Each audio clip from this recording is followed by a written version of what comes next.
Welcome back, everyone, to Tater Tanks. Today I am playing the Tier 10 Swedish tank destroyer, the STRV 103B, on the map Prokhorovka.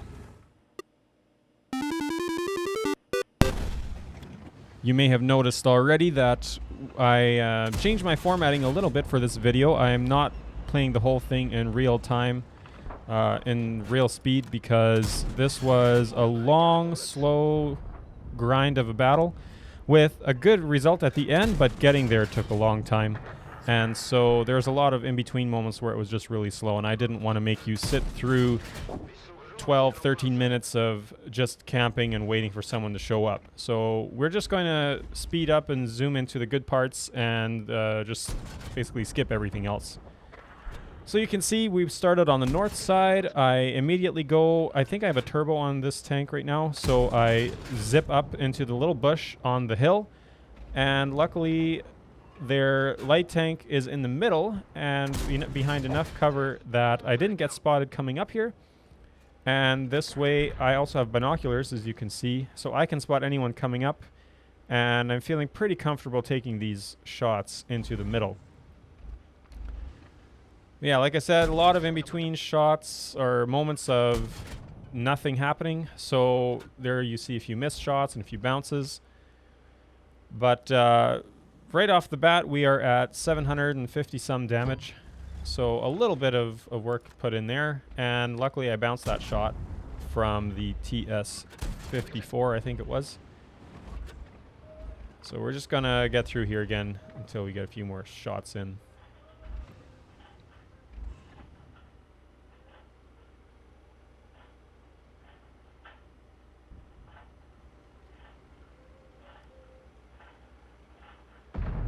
Here we can see that someone got spotted in the middle, and there is that TS-54, I believe it is. And now we're able to put a few shots in again. That's one thing that this tank does really well, is it has a really accurate gun. The shells are super fast, so they get where you want to go. And the dispersion on turning is basically non-existent. So snapshotting in this thing is just a really fun thing to do.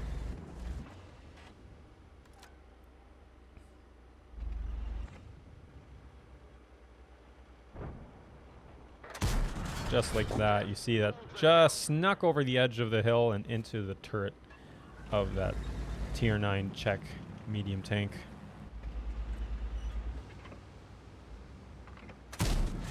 Very nice. See, it's just a battle like this where you get a few shots in when the enemy makes mistakes, and then for a long time you're just sitting there waiting. I was not comfortable moving up, even with binocs, because I didn't want to get spotted and annihilated. And our light tank was quite forward at this point, but he wasn't spotting anything new, so I was just going to stay back and try to support him instead of being really aggressive. I've tried that too many times on this map and just gotten absolutely annihilated. So this time I was willing to wait out the 15-minute battle time just to stay out of the garage a bit longer.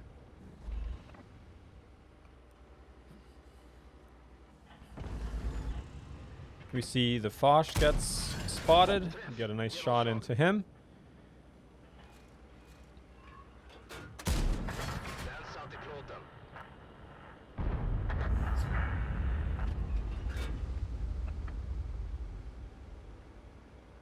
I don't remember switching to premium rounds here, but at that point it was pretty nice to get those two shots in, so I think I switched back pretty soon.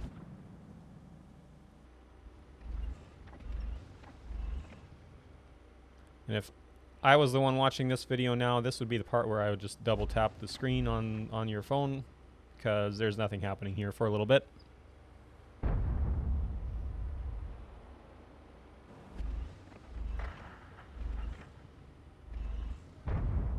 Yeah, there you can see I just switched back to regular rounds.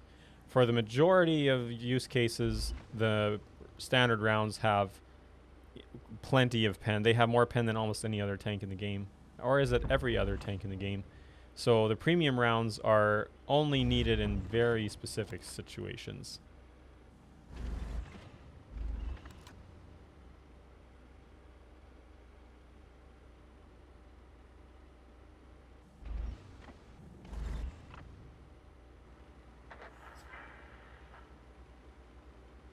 Just want this heavy tank to peek up far enough, just like that, so I can get a shot into his hull.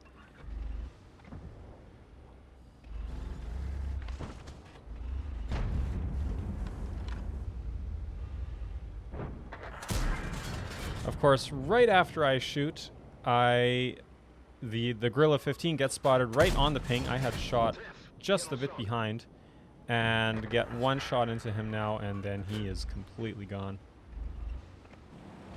Pretty soon we're going to move farther up.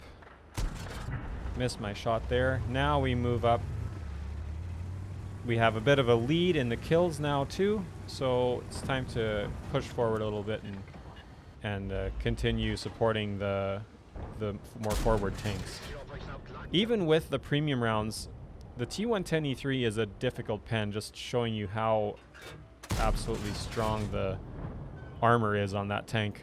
I have it as well, and it is a lot of fun to play in the right situation. It is slow, but the armor just is really fun to work with.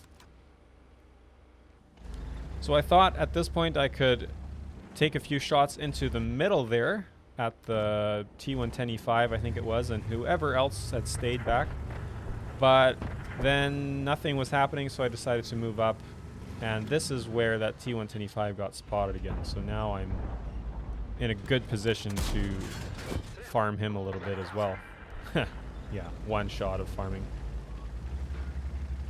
Alright, so we are at 4.6k damage already. Like I said, if this was a full, just a real speed video, this would have been really boring, but maybe it still was. But anyway, now it makes a little bit more sense. We got 4.6k, we got 2 tanks left, and so now I can just camp out on this train track and farm the side of this STRV as well. Get 2 more shots in. That's the second one. And a little bit of tracking there to top things off. So yeah, 5.4k damage. Really good result, a very solid result in my opinion. Well, let's take a quick look at the damage charts. So that's, I think that's a high caliber. Yeah, 5.4 top damage. And yeah, overall I felt really, really good about this battle. Thanks for watching, and we will see you all in the next one.